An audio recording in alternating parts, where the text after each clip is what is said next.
Hello and welcome to Carnivorist Chats. My name is James, your host. I started this podcast to help other folks share their own healing stories and to interview thought leaders and experts in the carnivore, keto, and low oxalate space. Before we begin, I'd like to give a shout out to Equip Foods and the Carnivore Bar. As an affiliate, you can use the link in the show notes to get a discount on their products when you check out using the code Carnivorist.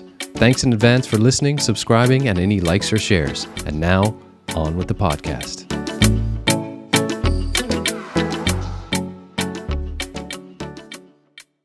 Hello, everyone, and welcome to Carnivorist Chats. It's James, your host. I am super excited as always, but particularly so today because I have a dear friend of mine returning for her third chat with me. That is Alex Ball. Alex, welcome back to Carnivorist Chats, my friend. Thank you so much, James.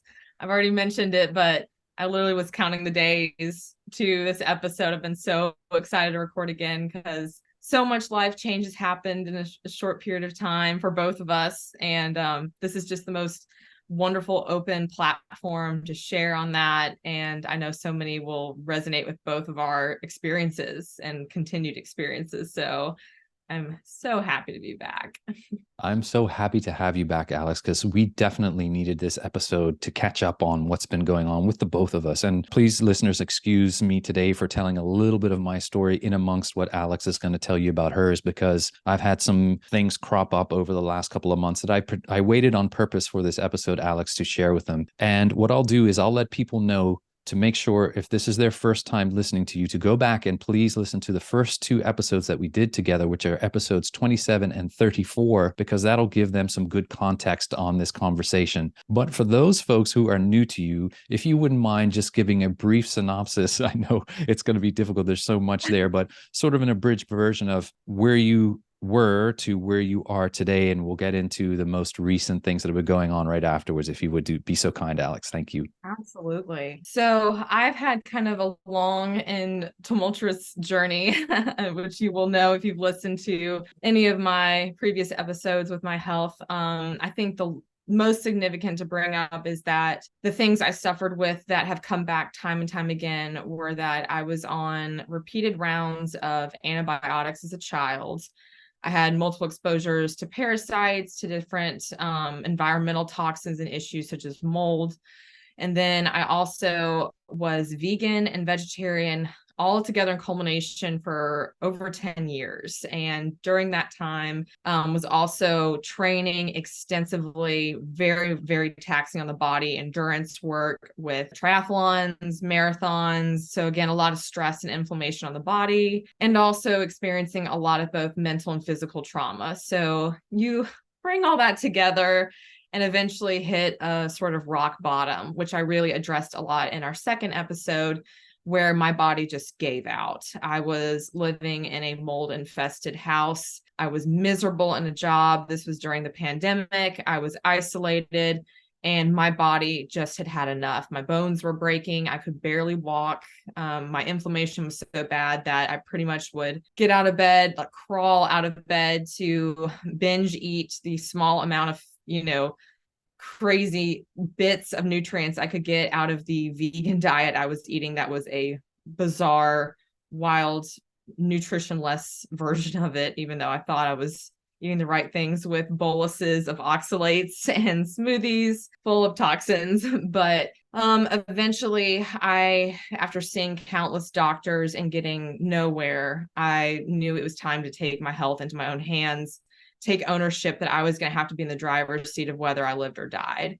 It was to that point. So I finally found animal-based and carnivore as a way of eating to hopefully help heal and give me the energy to at least start addressing some of these severe health issues I was experiencing, primarily, which were brain fog, severe gut maladies, digestive issues, constipation, bloating, pain, all of that. And then also the bone issues I was so scared of because I was experiencing bone loss, not only in my feet from overtraining and breaking bones that way, but also in my teeth. A lot about how my dental health was so bad. The enamel was wearing off of my teeth and my bone health was so bad that you could see the atrophy not only on x-rays of my bones in my body, but even visibly on my teeth. And that was a long and painful journey back. But fast forward through about a year and a half of animal-based, and then a good over 8 months of carnivore. And I experienced, again, the closest thing to extensive healing that I had ever experienced at that point, after so many years of pain, constant pain, not getting any better, prescription drugs that did nothing to help, doctors that could not diagnose any, pinpoint any specific thing that was going on. And unfortunately came to a crossroads again about several months ago, actually during our second episode, where I was starting to have issues come up again that I had not seen in quite a while.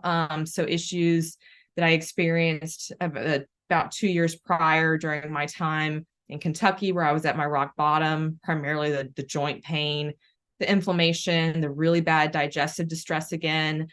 But what alarmed me the most was also a lot of the brain fog and the cognitive issues coming back that were so scary to me, and not feeling again like that sharpness, that clear-headed, level-headedness that I had felt like I'd gotten back after getting out of that terrible situation and giving myself the right nutrients through a carnivore diet, and also being in a safer, mold-free, supposedly, environment. And so I, through the months of June and July, experienced severe SIBO symptoms as well. So small intestinal bacterial overgrowth, for those that don't know. So again, it's a gut issue where you have an imbalance, a really bad imbalance of the gut flora and everything. And it was to the point where I was getting such bad edema and swelling in my legs again, primarily my ankles. It's always, when I get bad inflammation, it starts always in my ankles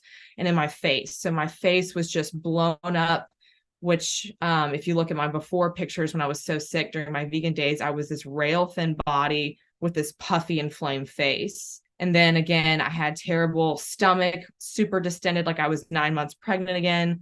And then this edema in my ankles, and I was in so much pain. And so at the end of July, I went on a version of the elemental diet, basically very hard, but is one of the only proven ways to help eliminate SIBO. When you look at all the different, there's basically three main options, which is medications, herbal remedies, and then an elemental diet, where you go on pretty much an all liquid diet, getting in only certain nutrients to starve the bacteria and basically allow your system to rest, calm down, get the inflammation down, and try to get your digestive system back to baseline. So that was a really hard couple of weeks.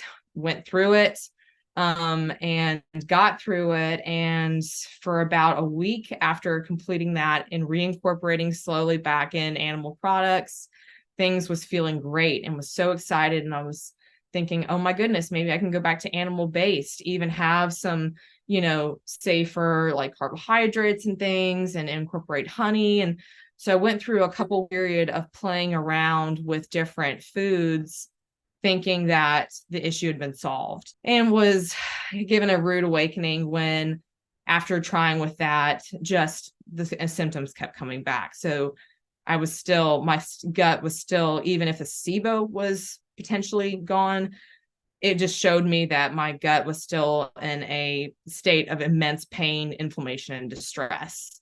And that was not going to be the cure or the Band-Aid.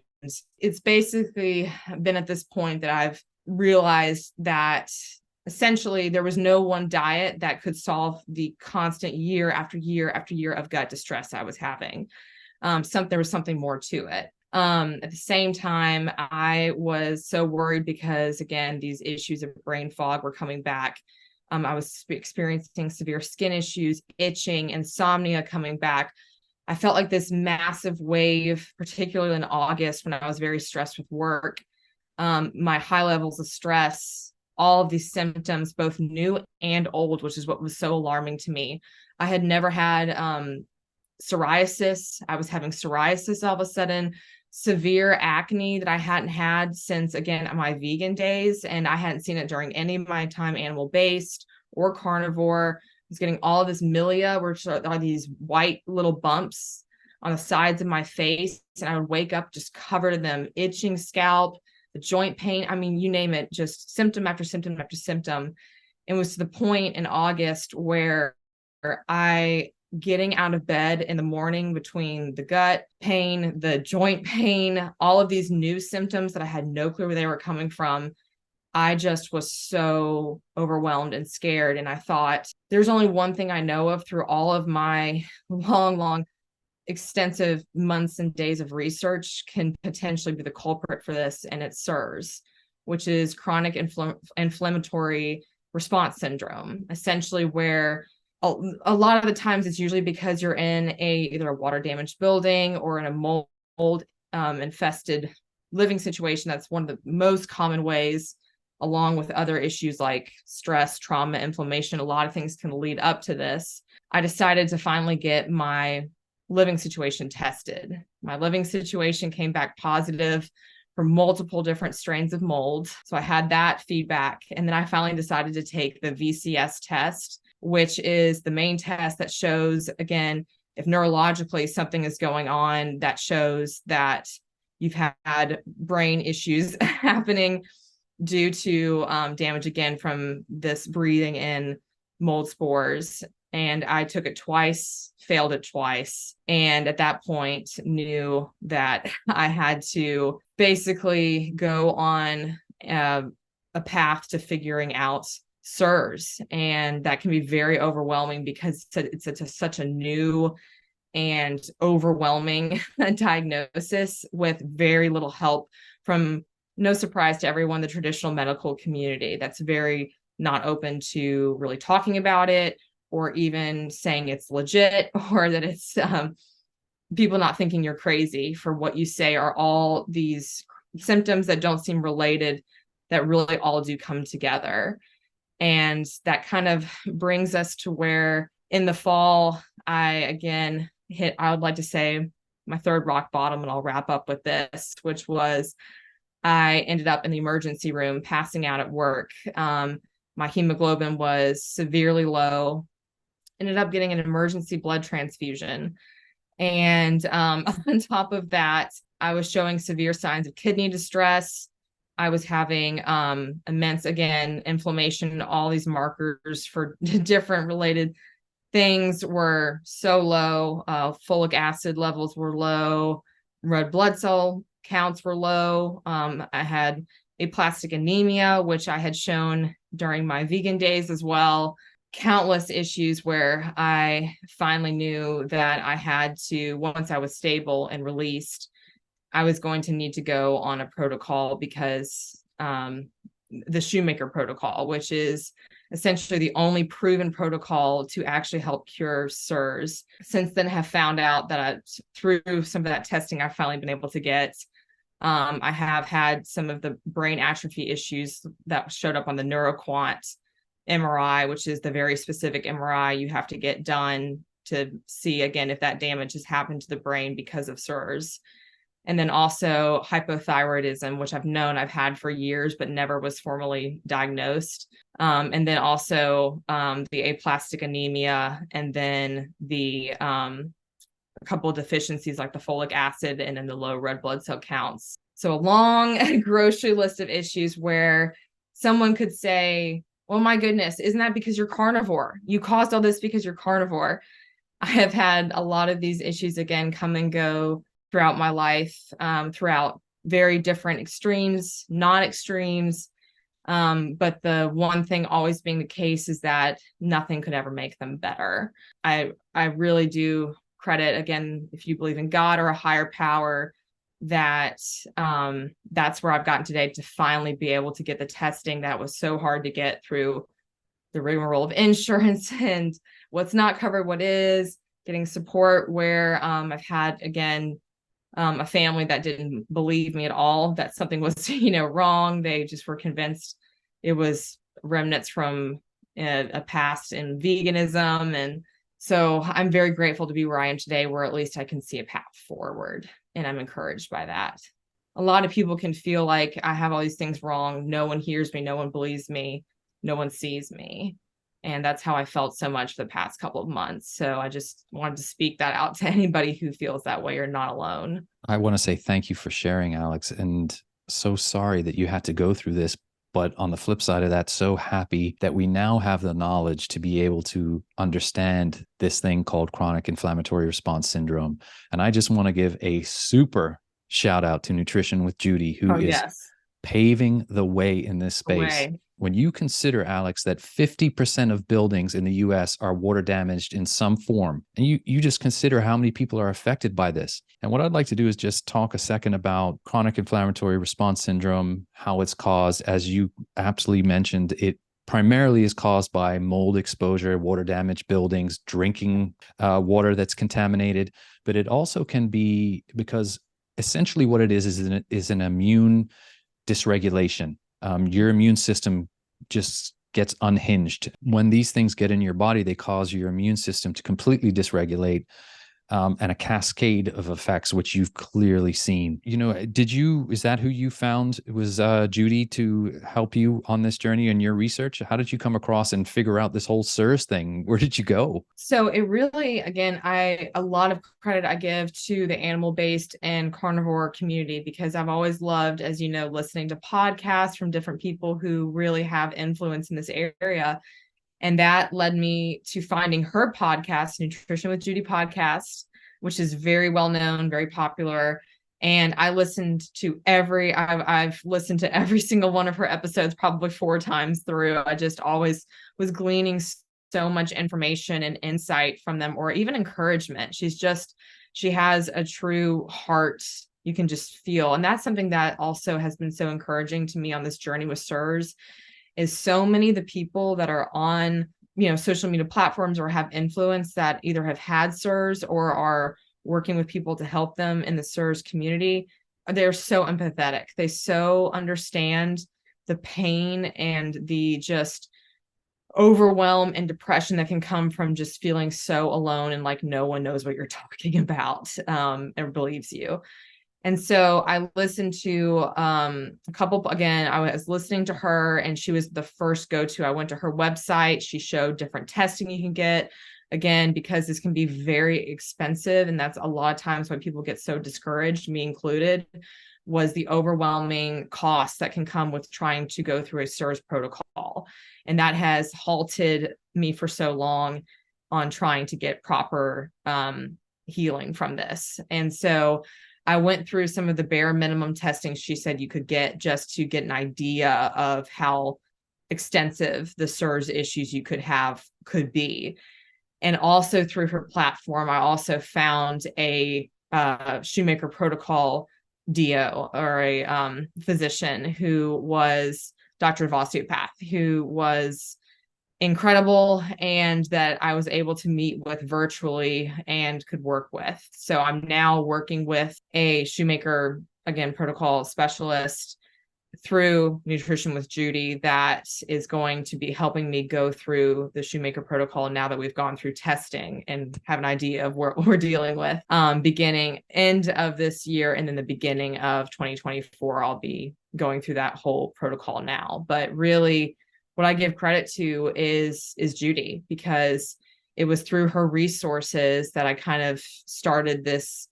I was able to find a path forward, because again, it's so overwhelming if you just go to, Google and you're like, CIRS, or I think I have CIRS and what do I do, so for anybody who thinks that they may have it, the main things I recommend are on Instagram. There's the CIRS group. There's multiple different CIRS.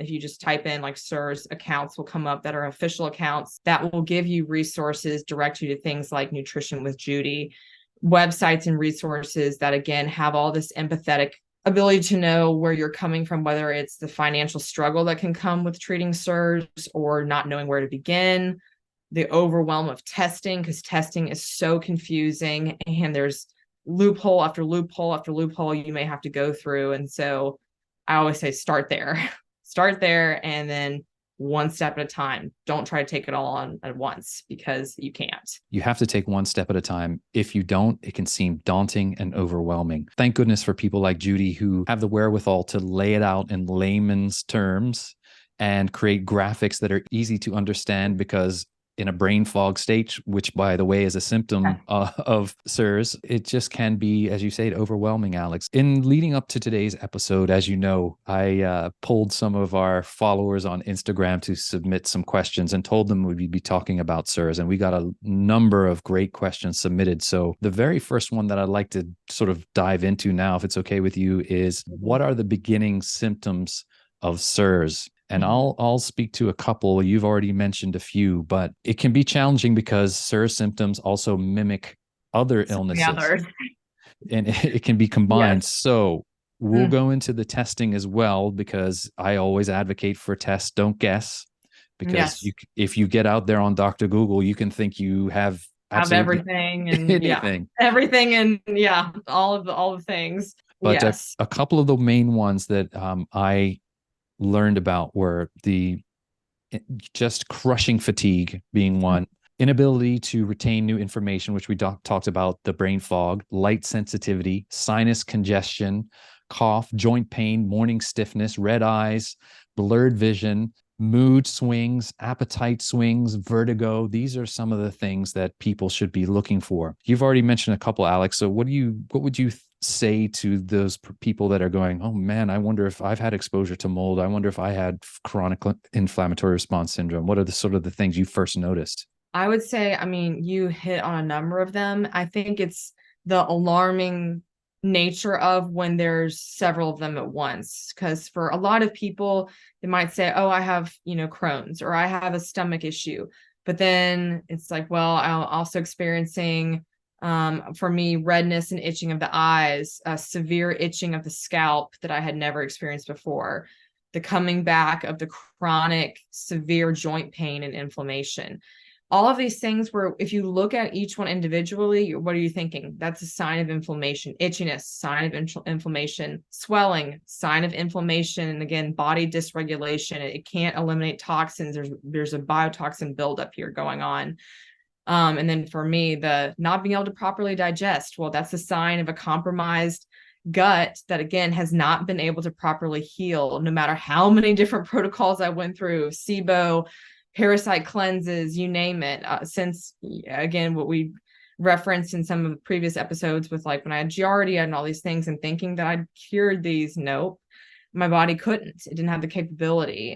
Swelling, and then new symptoms coming up of hair loss, and again, just back with the crushing fatigue, where I would again have to talk myself and hype myself and convince myself to get out of bed every morning, because I just felt this just soul crushing exhaustion. And also with that, the culmination of the brain fog coming back that I had experienced so bad in Kentucky, and lack of clarity. Again, feeling like I'd have to write something down 3 times to retain it, not being able to just normally retain information or come across clearly and concisely to people, not be able to get words out right, having to think too much on simple, again, things that used to not be hard for me to do. So not all of that to say and overwhelm people, but really tell and speak to the fact that you need to look and see how, if you have multiple different symptoms like this that may seem unrelated, what are all of them pointing to? Inflammation. Are you having all of these random, culminating and increasing symptoms that won't go away, of the body showing that it, again, is in a chronic CIRS, chronic inflamed state, and the symptoms just build and build and build.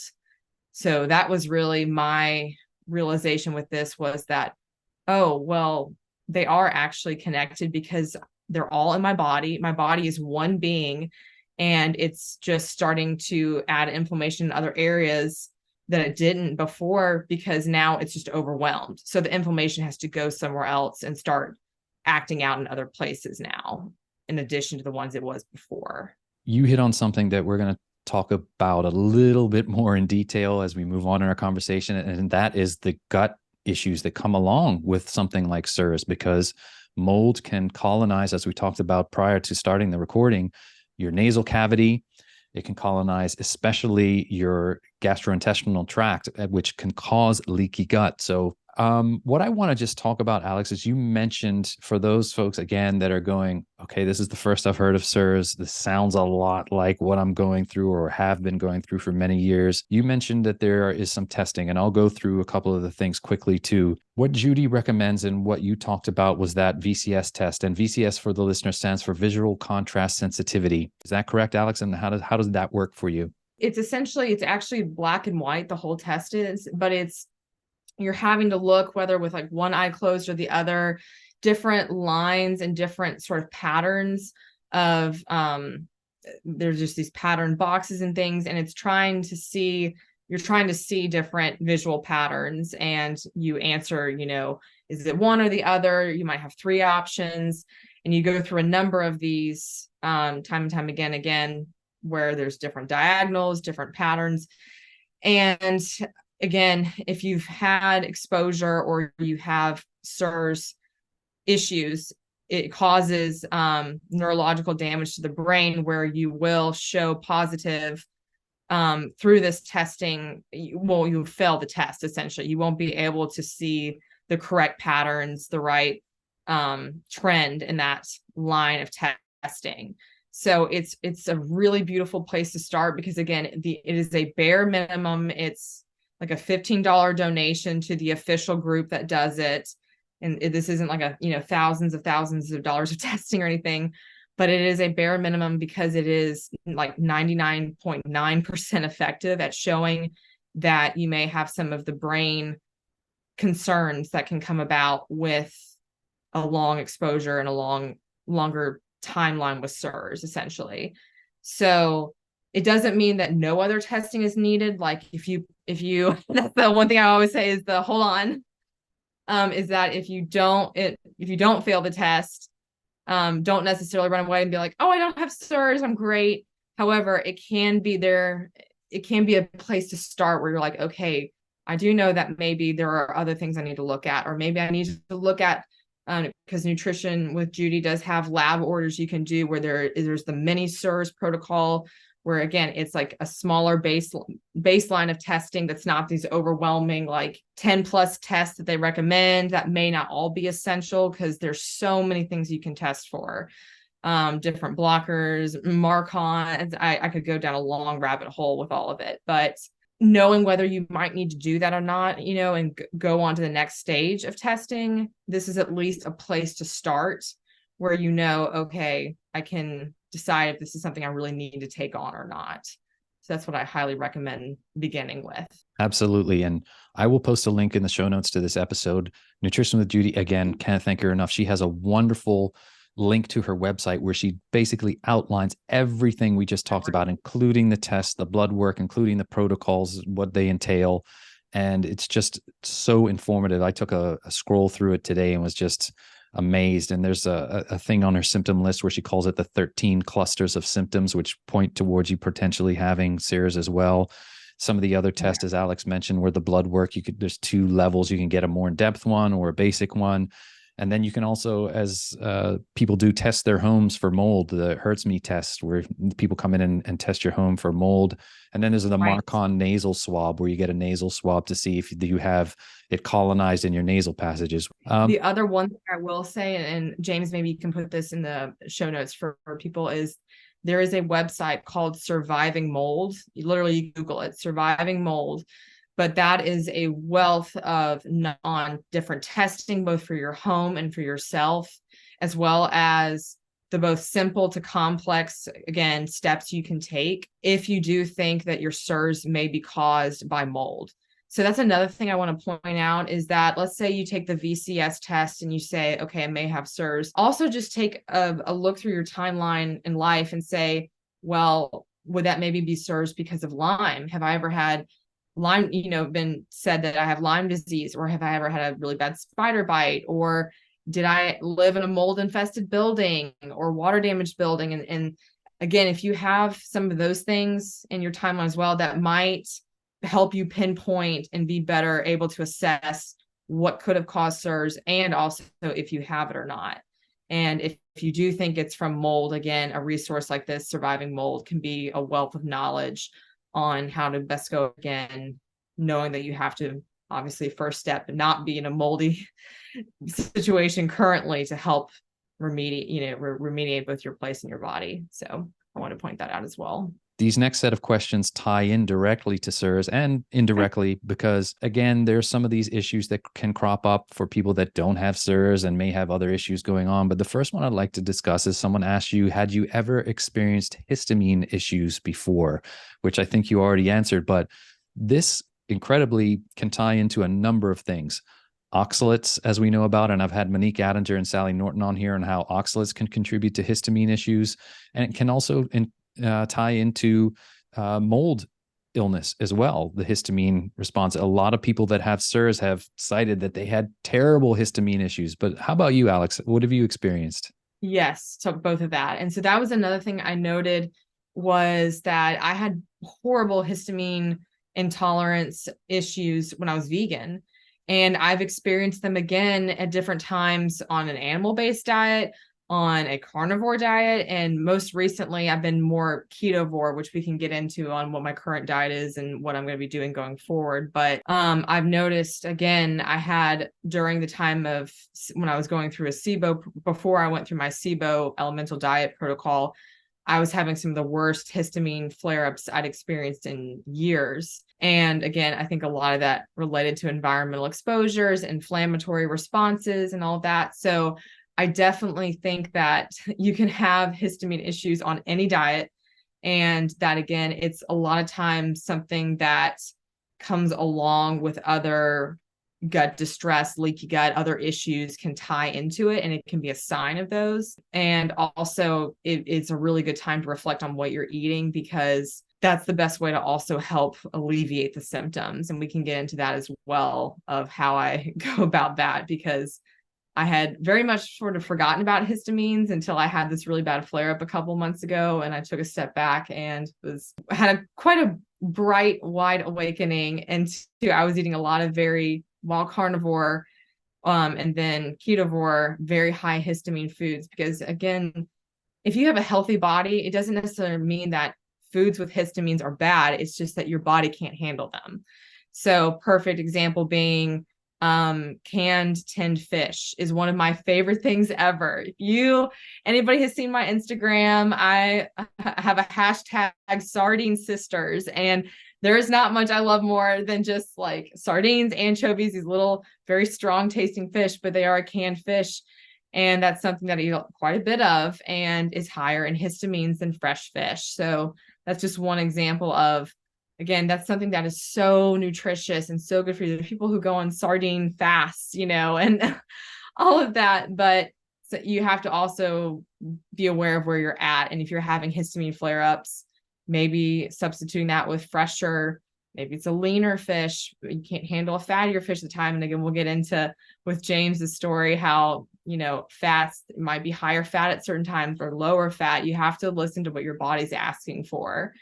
And I've definitely had to do some reflection changes from that as well. And Alex, and that'll be the next thing we touch on, is the gut issues. Before I touch on that, I just want to point to a post that I had sent you by someone called Angie.holistically on Instagram.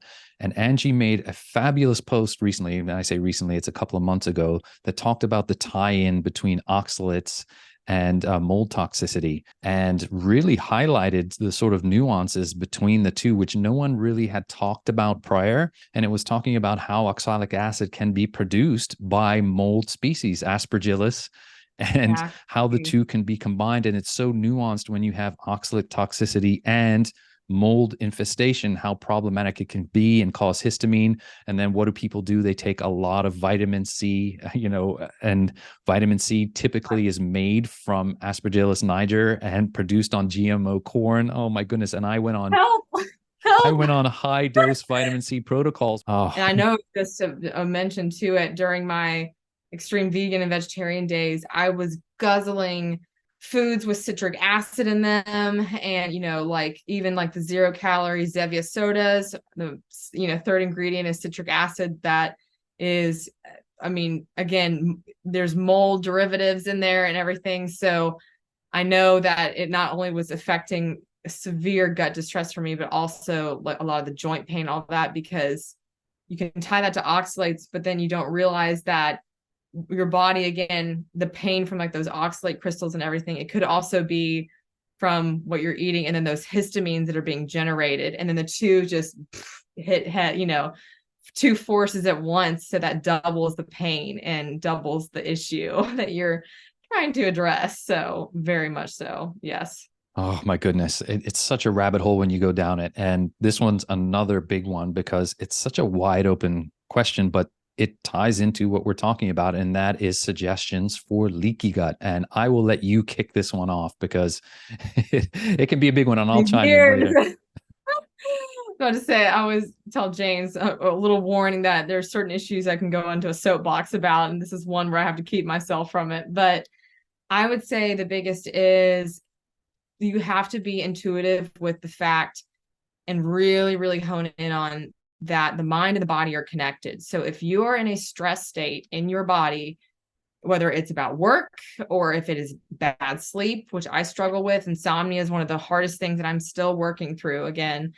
If it is your mind is racing, anxiety, anything like that, if your body is in a high stress state and then you try to eat, it is just adding fuel to the fire. It's going to be harder to digest. You're going to have more inflammatory responses. You're going to have more issues.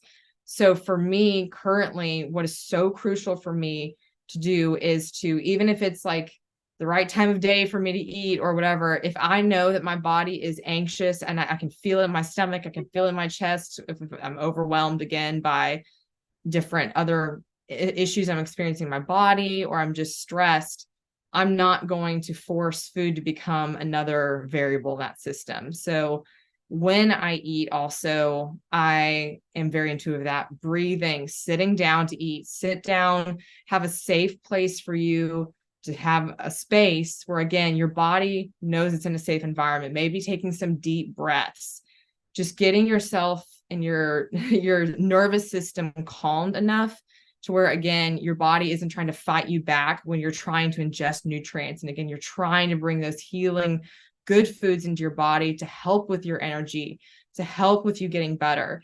There is no possible way, especially if your body's compromised with something like CIRS or another issue, whatever it may be, it's not going to be able to deal with that and really assimilate any nutrients if it's stressed. That's been the number one thing that I've had sort of a realization with during this time is you can eat the most perfect diet, which if your mind, that's carnivore or low carb, keto, animal-based, whatever that may be, it does not matter. Whichever one of those serves you, if you are not taking the food in the right mindset and your body isn't in a place to receive it. So I always like to start my meals with some good bone broth, healing broth that I make homemade now to, again, try to keep the histamines low in it and everything. And because I can, and I love making them myself, love the flavor, love the collagen.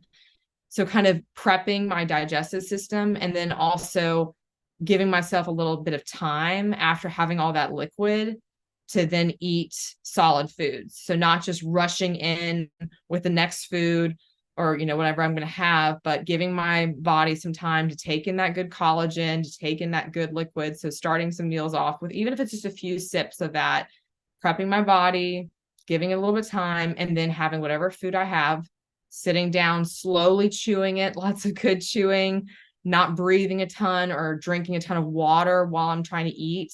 Let your body focus on the food.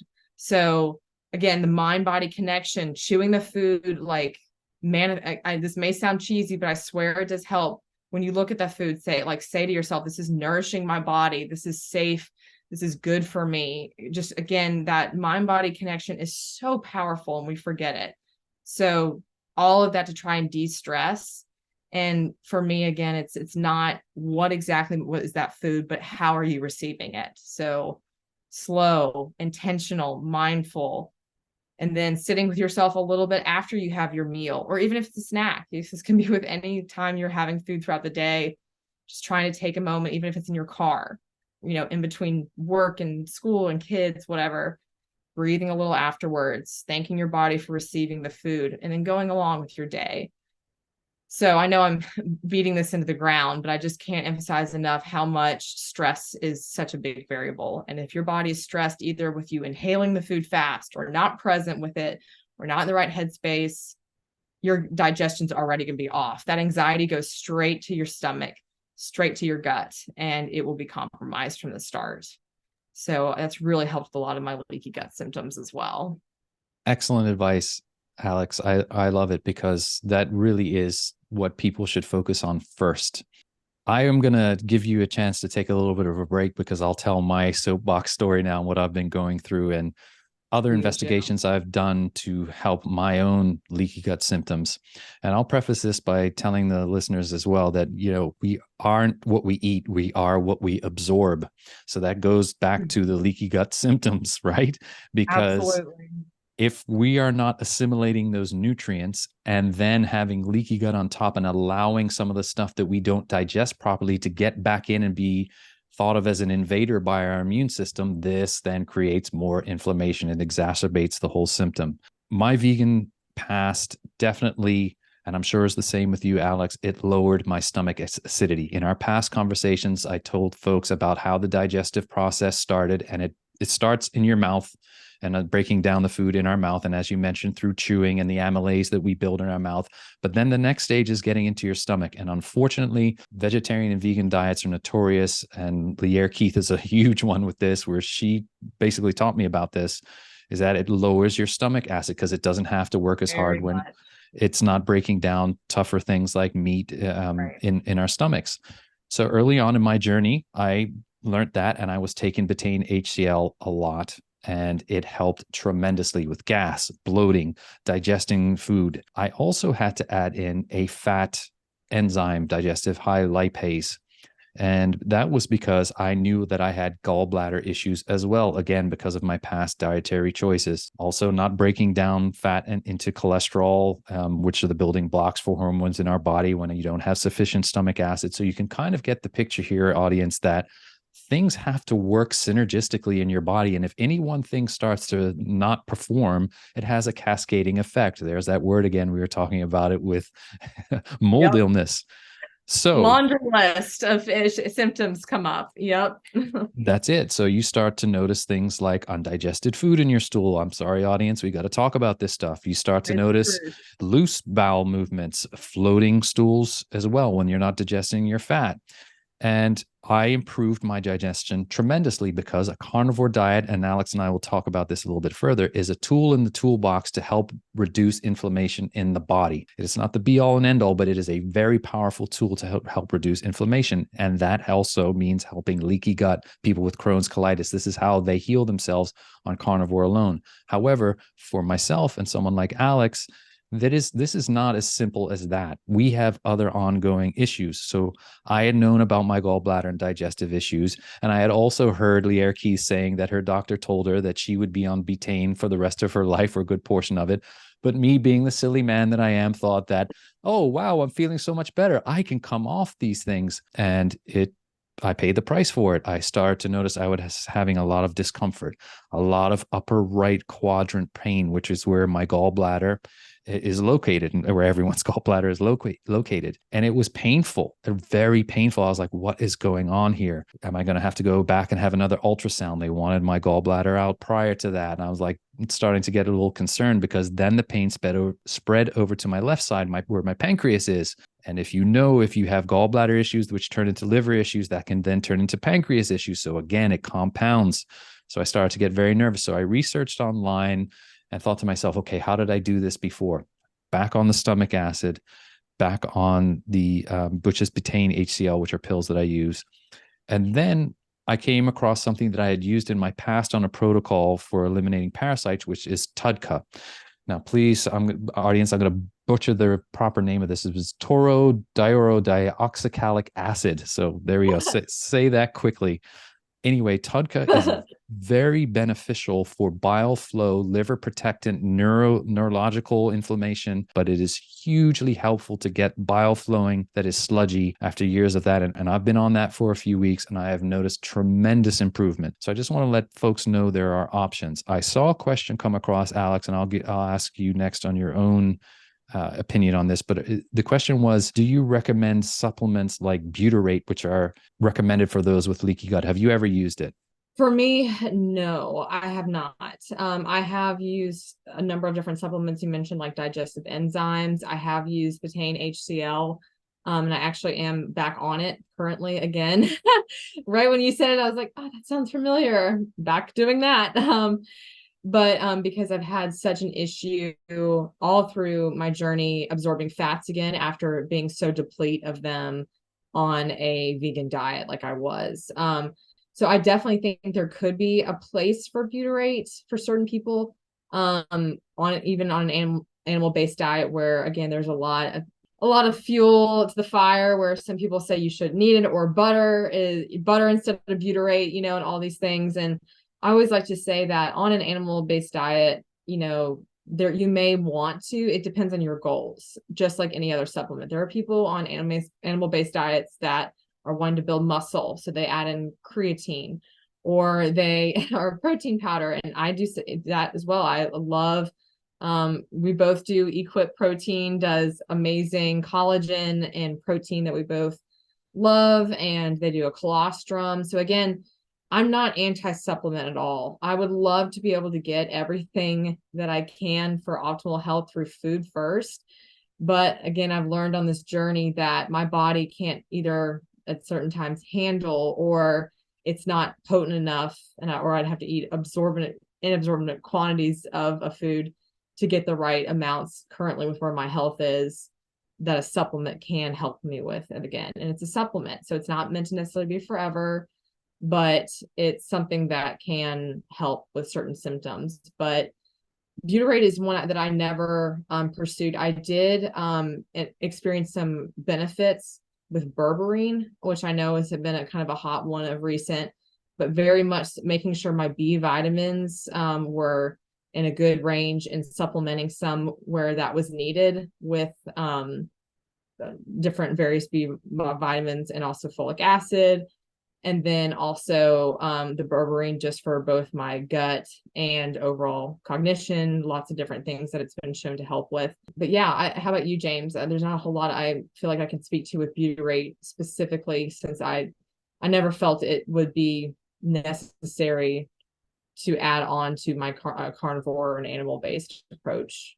I found a supplement from listening to Sarah Kleiner through a guy who, his name is Steven, his last name escapes me, but he has a site called healthygut.com, and he had a supplement called Tributyrin X, which I tried for a while. I didn't find as much relief from that on leaky gut symptoms as I did by simply addressing my stomach acid insufficiency and my ability to break down the fats. So that helped a lot. One thing I want to mention before I move on to the next subject on the leaky gut topic, Alex, is that a few months ago, I posted a video of what I eat on the carnivore diet. I want to let the listeners know that that has changed. I am no longer doing 3 meals a day in my quest to put weight back on. I actually had to move back to 2 MAD. I do a morning meal and an evening meal only. And that's because it's good when you have these type of symptoms, especially gallbladder that struggles to keep up. I fast overnight, and then between breakfast and dinner, I fast again, which gives your gut a chance to heal and then, hopefully absorb the food.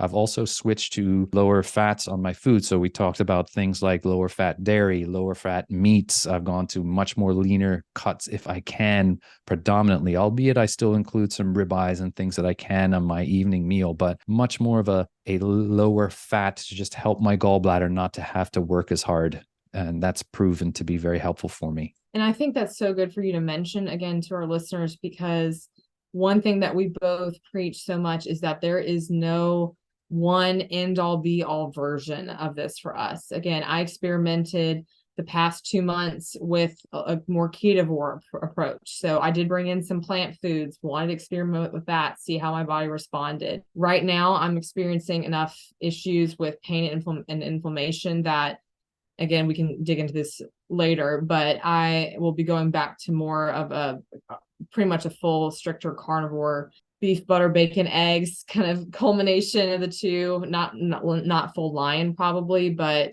much more heavy emphasis on a carnivore approach, just again, because it is so low and inflammatory, in enabling your body to, again, absorb nutrients as best it can.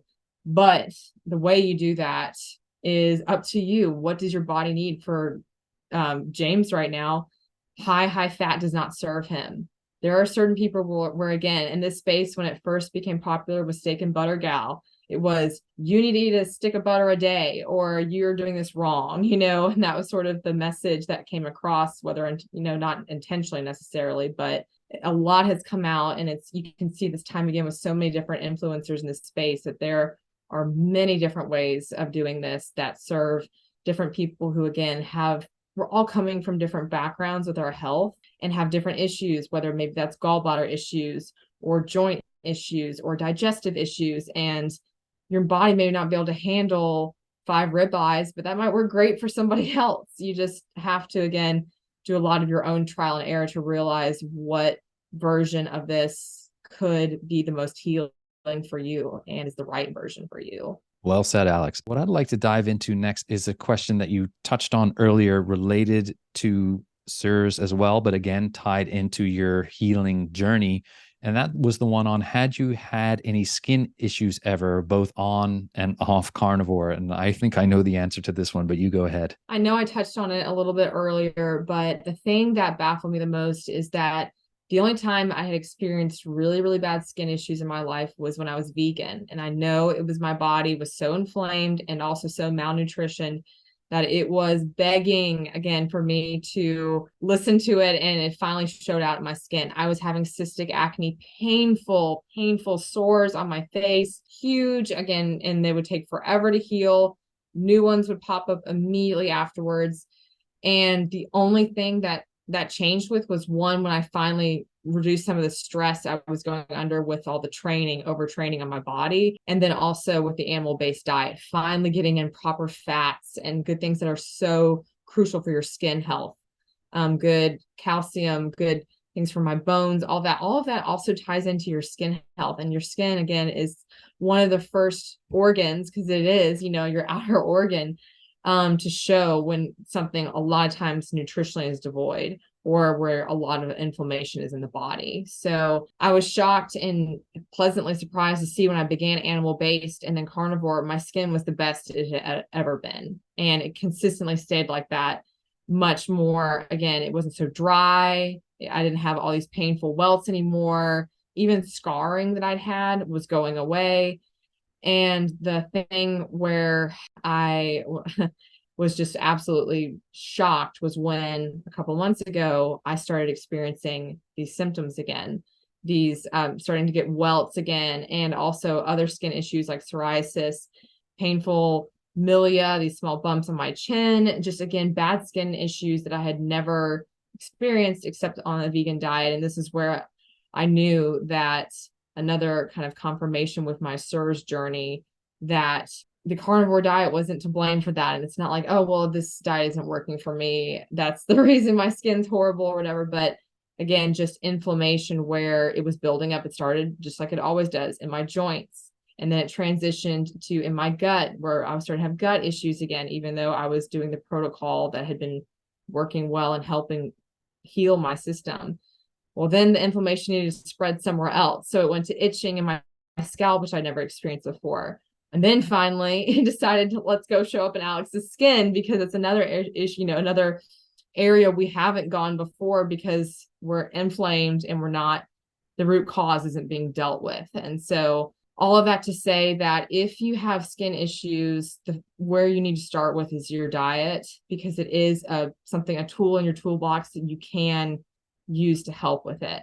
And I've just had to play around a lot more with my current carnivore ketovore approach to see what causes more inflammation, what doesn't for me at the moment. Because something that may have served me at the beginning of animal based, when my body was less inflamed, may not serve me anymore. And just like we talked about earlier, higher fat may have served James at one point, but his body was showing him it's not working for him right now. And so for me, one of those big realizations was I was having a lot of histamine issues flare up again, skin issues flare up. And so I decided to play around with needing to reduce certain forms of dairy for me, where whereas they worked great at a certain time. Right now, my body just can't handle them right now. And so it was giving me a sign that wasn't serving it at the time. So it's not necessarily always what you may think. It's sometimes a foggy mirror effect where you need to do a little experimentation and see that sometimes what can work for you at one time period may not in another. And the skin can be a really great source of information for you in figuring that out. This next question is a specific one, and it's an interesting one because I initially thought this would have been tied into CIRS.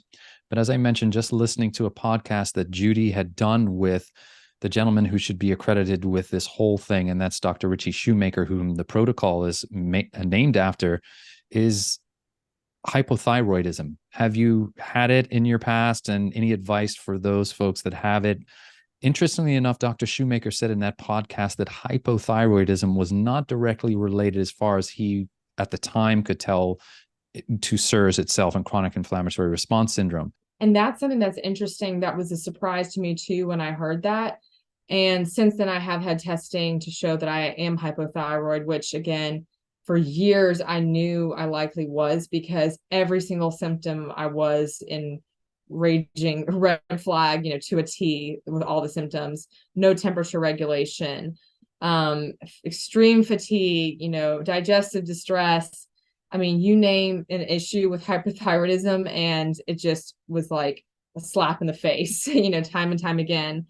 And I've struggled with hormone issues since I can remember 6-7+ years.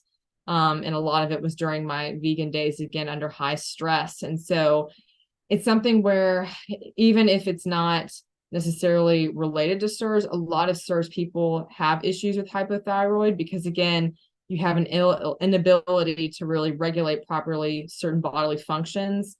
And so it's just another sort of some icing on the cake where there's a connection that likely can be there, whether it's CIRS caused or not.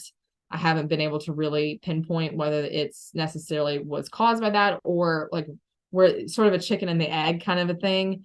But I know that, again, from what I found through my testing and working with the doctor that I'm working with now, it's something where my body, it has not been in a place to heal from it, both because I didn't know with true confirmation that I had it. And then also it was so inflamed, it wouldn't have been able to anyways. So that was definitely a challenge, but it's something that I think, again, likely could have been definitely not helped at all during my vegan days. And there's so many vegans, ex-vegans I know that struggle with hypothyroidism. So if that's something where the symptoms for it are kind of ringing alarm bells in your head and you're thinking about an animal-based diet or a carnivore diet, it's something I'd highly recommend because, again, it can only help you with those things, not hurt you. And very much I have just seen the two tied again. So many, again, in that ex-vegan space, particularly females experiencing from that time period. There is a podcast that, like, the timing of this is like divine intervention. There's a podcast that I'm sure a lot of people in this space know about, 5 Minute Body, Rena. She's on YouTube. You can look her up. Literally just Google 5 Minute Body or type it on YouTube.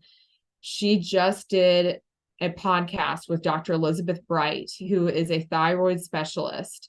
And it is a long, like hour-and-a-half long episode, which is longer timeline for her podcast than that usually are. And it is fabulous. I cannot even tell you how good of an episode it is because it covers, first of all, what the thyroid is, where the problems could be stemming from, what symptoms look like, what the testing protocols are. I mean, they just lay it out beautifully because, again, it's something that can be overwhelming and you don't know where to go or where to start. That if anybody is thinking they might have issues with hyper or hypo, either one, and just wants to understand more about the thyroid and then also where to go from there, listen to that podcast. That is such valuable free information that has helped both me for what I'm doing now to try and help with that. And also just for anybody, it's a wealth of knowledge. So please listen to that podcast. Alex, as we sort of begin to wind down a little bit here, and we just talked about, ironically, the gentleman who is responsible for helping so many folks and doing all this research, and that's Dr. Shoemaker. Now that folks have understood that they may have CIRS, and then some of the folks have been tested for CIRS and found out that they're positive in a number of the areas, you have now embarked on this Shoemaker protocol. Can you talk to the listeners a little bit about, of what that entails?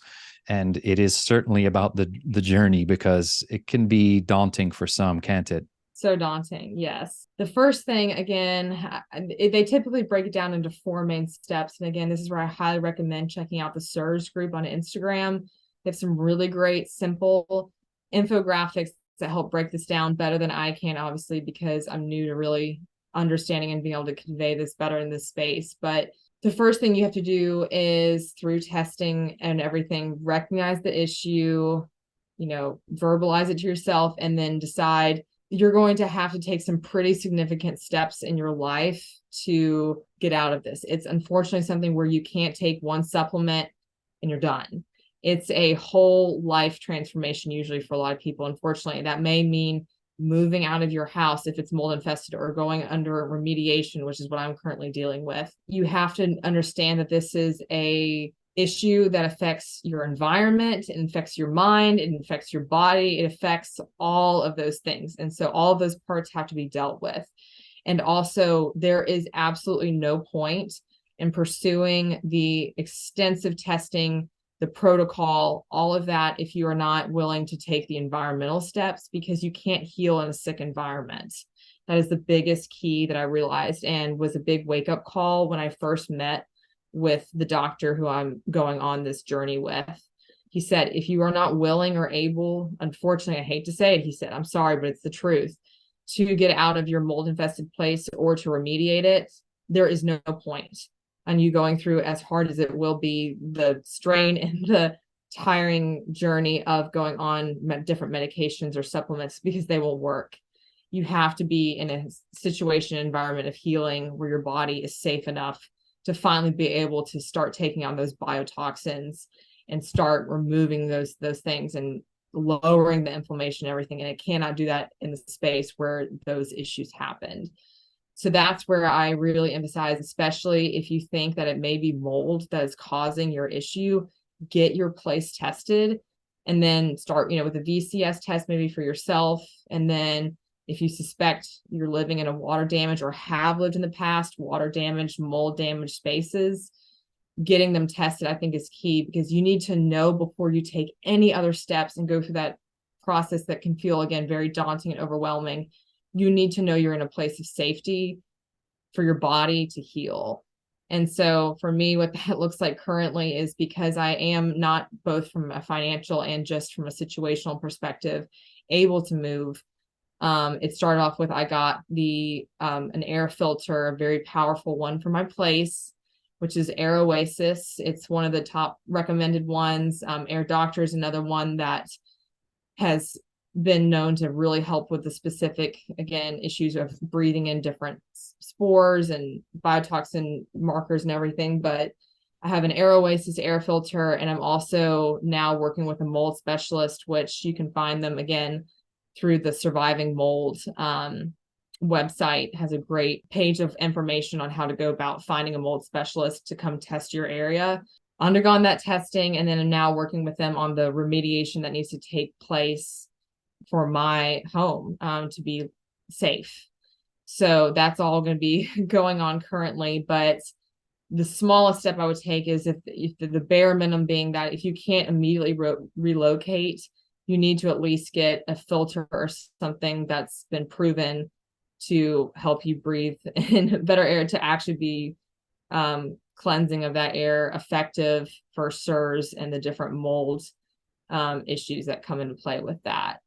So all of that was to say that you're trying to, again, find and create an environment of healing. So for me, that's the step I'm currently in, and why I'm actually holding on starting the protocol with my doctor of supplementation and medication, is because I know it's not going to be effective in the current state that I'm in. So why waste those time, resources, both on my end and those that I'm working with on their end, now where I know it won't be effective. So you need to only take on steps 3 and 4 once you've started with 1 and 2, which is the testing and then getting the environment right. That's so crucial. And it's emotional for me to say that, honestly, because there's nothing I want more than to just get better, because it's been years of pain and there's been years of different, hardships and things. But I know, again, that the timeline to get here was hard. The timeline to get into our health situations that we get into, as messy as they are, it didn't just happen overnight. And my healing cannot happen overnight. And I have to go about it the right way, the intentional way, for it to be effective. And so just, again, manifesting that I'm taking the right steps right now, which is getting the environment right, so that then I can get my body right and I can create a safe space for it to truly heal. All of that to say, take the steps and the right timing, and do the due diligence and the homework you need to do to make sure that you're not skipping 3 steps, just trying to get it to an end goal, and then actually slowing your progress by doing that. So well said, as always, Alex, because as humans, we have this, and especially as modern humans, we have this innate desire to instant gratification. Instant gratification. Take the pill Gotta have that it will now. solve everything. Let's make this go quickly. And as we often talk about, especially in our prior episodes, that we didn't get sick overnight. So healing will take time. And it actually, from listening and understanding about this, your doctor, I commend him or her, that it can be dangerous for folks that decide that they just want to go on the medication right away, because this cholestyramine and Welchol, which, by the way, folks, are the 2 medications that are prescribed, can, if you start taking them without first remediating your home, so you're still breathing in these spores, undergoing some limbic system retraining, getting your nervous system in shape to be able to handle it, these medications basically can release a lot of the biotoxins in your body. So you have to get your body and your environment in a safe space to be able to even process the medications. That's how crazy this is. Yeah. And it can happen also, like you said, too fast or too much all at once. And especially, the thing people forget is that if you have CIRS, your body is in an incredibly compromised position. It is extremely inflamed, extremely fatigued. And if all of a sudden you're giving it potent medication, just trying to, again, solve the issue, and it's not prepared and equipped and able to handle that, a lot of times people will experience horrible backlash from the biotoxins starting to release and all that, and not having the body in a place capable of starting to handle that yet. Even people who are in safe environments struggle with that, let alone and getting their nervous system down. If they've already done that, it's already hard enough at that point. So if you haven't done any of that work, it's that much worse. I so enjoy talking to you. In every episode, you know how I like to end out. I like to go on your Instagram, which will tell folks where to find you on Instagram later. You post such profound and positive things. And I wanted to just talk about a couple of the things that you posted to dig in to what they stand for and what you meant by it when you posted. So one of the first things I want to talk about is you made a post since our last conversation called Lean into the Path That You're On. And it was such a profound post. And when I read it, I was like, wow, that's exactly what we're talking about today, ironically, leaning into the path that you're on. So please tell the listeners what you meant when you posted that. I think definitely realizing that, again, this is going to look different for everybody. Just because I know that what I'm dealing with now is CIRS. CIRS looks so different for everybody. And again, how they may go about it may be different for everybody. And forget CIRS for a moment, because that's not just who I am. We all, whether it's you, James, we all have a path that's brought us to where we are now. So different, so unique, but it took a long time to get there. It's this crazy winding road. And if we are critical and so down on ourselves for that messed up journey that got us to this place where we're trying to heal, that focus, I know, at least for me, again, knowing that mental and physical healing are so intertwined. If I allow my head to go back into that and say, why didn't I stop at this point? Or why didn't I seek help then? Or why did I live in another mold infested place after the first one and didn't get it tested?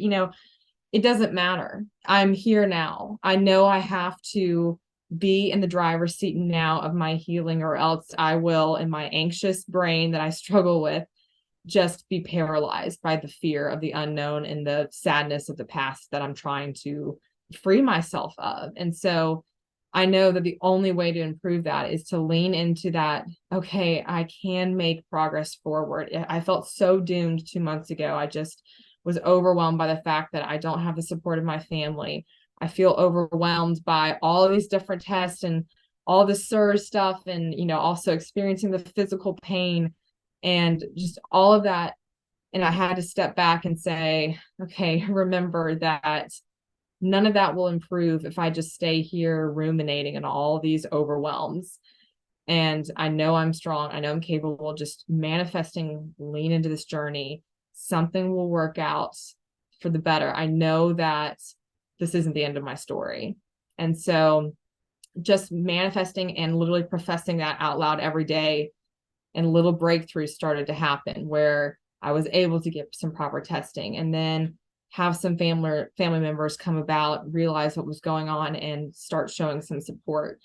I think it's, again, be your best advocate, be encouraging to yourself, and say that if I don't do that, no one may for me. And so I'm just learning to lean into that process, and rather than try and constantly look back and get overwhelmed at the past that I'm trying to forget, and not overwhelmed as well with the future. This is my current state. This is what I'm trying to take on one bite at a time, whether it's the environmental step of my CIRS journey, or whether it's just literally having more energy every morning when I get out of bed, the small and the big. With that, each one, you can use that phrase very much loud and clear to, it resonates with me. So Absolutely. And I love that, Alex. Thank you. And it ties into the last one that I just wanted to ask you your thoughts on. And it's one that was a little bit prior, and that was that you can find peace within yourself. And you made that post. And I think it just ties into what you were just saying, doesn't it? So true. And again, a lot of that for me is with my nervous system. When my nervous system feels like on high alert, not only is my mind going in a million different directions, anxious, overwhelmed, paralyzed by fear, then also that affects my body, whether that's me trying to sit down and calmly enjoy a meal and try to get as much nutrition out of it, and my body assimilate it well. All of these things where together it's, if I don't have that as my first positive frame of mind, that I am my advocate, and that I am strong enough and capable enough to heal and to be in that space, then no one can do that job for me. That's only, I have to start with myself first, and then that will grow on to a community of others and to support from others. And, again, the same thing where it'll be a beautiful cascade of variables that make that journey better. Alex, where can I point folks to go find you online now that they've heard these pearls of wisdom from you here on our podcast? Where can they find you? So it's at Healing by the Sun, all one word, on Instagram and for TikTok. I'm not been on TikTok much, but I highly recommend checking out the Instagram if you're interested. Primarily post a lot of stories with different food ideas. I just love experimenting in the kitchen. Brings me joy. It's fun, and a lot of nature photos. James and I both share that we live by the ocean and the water, and that's very much a healing thing for us. And so I love to try and share that with people that follow me too, just to bring them, again, little bits of joy in the day. They can be so small, but just a walk, fresh air, remembering that we are so small on such a big planet. And especially when it comes to struggling with your health, it can feel like that's your only frame of mind and your only focus 24 hours, 365 days of the year. And sometimes, just for me at least, it feels so good to be able to share that, hey, there's a snippet of my day for one moment. I just forgot all that. And I was standing there and I was looking out at the bay, and it was beautiful and it was peaceful. And there was all this, intricate ecosystem around me that was going about its day, the beautiful moments that help you realize that while you do have to focus so much on your health and on this journey, there's also this big, vast world out there that you want to be a part of, so that when you are healing, you're fully immersed in it and you're experiencing it. but it's not, you need to experience it also while you're struggling, because it can help get you through that. So not putting that on pause, but taking the time for those little moments for yourself now, so you feel like a present, beautiful human being, both through the journey, not trying just to get to the destination.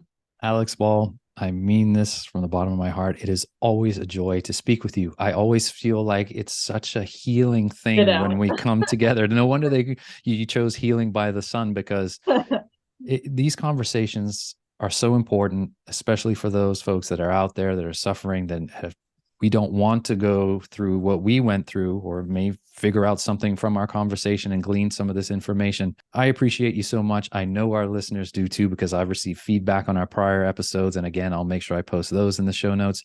Thank you for taking the time out. And what an honor and a privilege it is. Oh my God. Honor is all mine. Nothing I love more than this, and love to do it always, as I say, again in the future. But just so much gratitude for you, James, and this amazing platform that is helping countless people. So thank you. Alex, have a wonderful rest of your day. Thank you again. Thank you. And that's a wrap on this episode of Carnivorist Chats. If you've made it this far, I want to say thank you for listening, and also thank you in advance for liking, subscribing, or sharing this episode. Thanks again to Equip Foods, Carnivore Snacks, and the Carnivore Bar. Don't forget to check the link in the show notes to get a discount on their products. Until the next time, be well.